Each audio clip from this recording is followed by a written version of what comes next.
Ladies and gentlemen, once more I welcome you to this radio program which deals with issues pertaining to farmers in Uganda, especially small-scale farmers.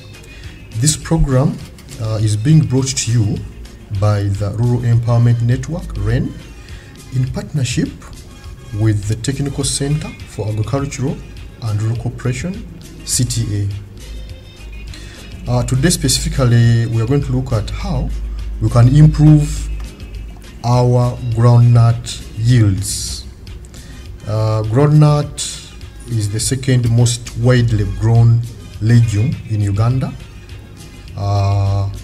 coming second only after beans. It is well accepted for cultivation and consumption in this country.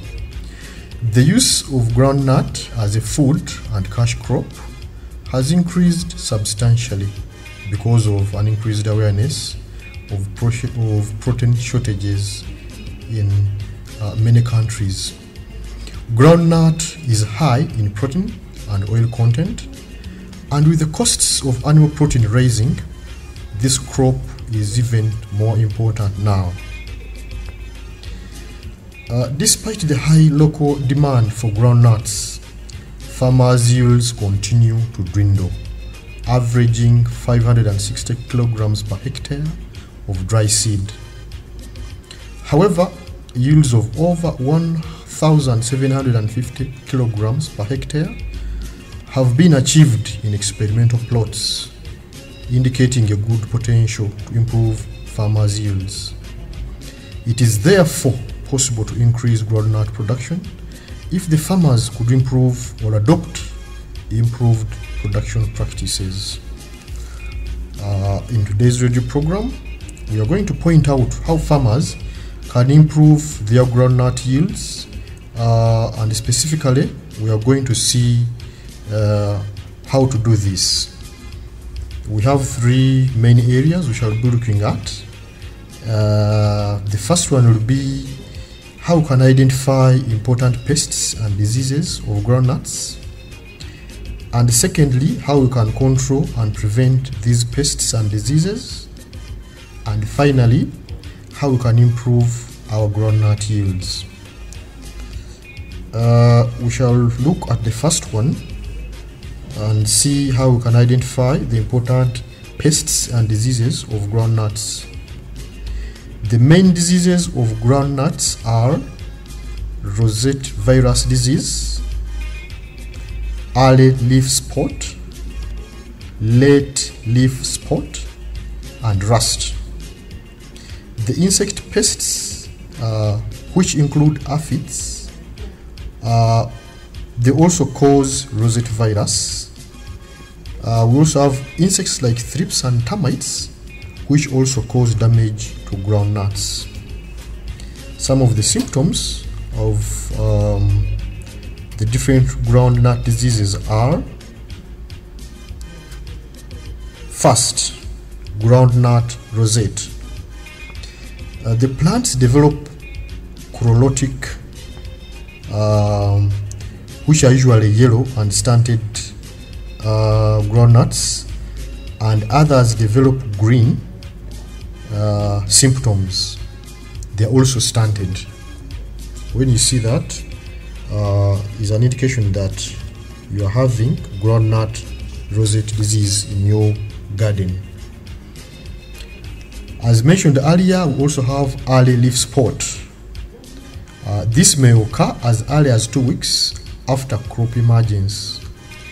Lesions produced by this fungus are roughly circular, dark brown on the upper surface, with yellow halos surrounding the darker lesions, and a lighter shade of brown on the lower side of the leaflets.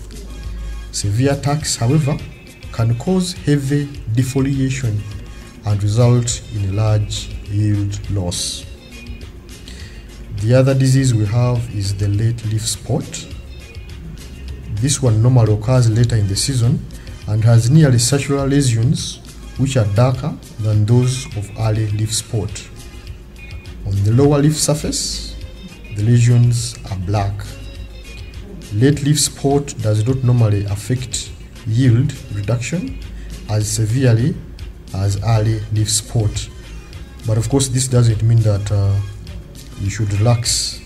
In big gardens it can still cause substantial losses.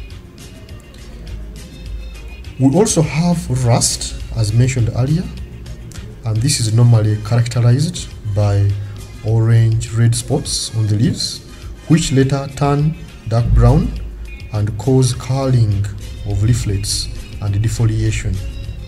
The disease is of little consequence if it appears within 2 to 3 weeks before harvesting.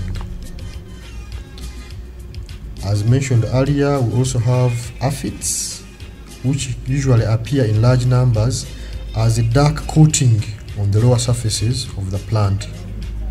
Aphids feeding will deplete the lifeblood of the plant, causing leaves to curl up or wrinkle, and eventually the plant dies.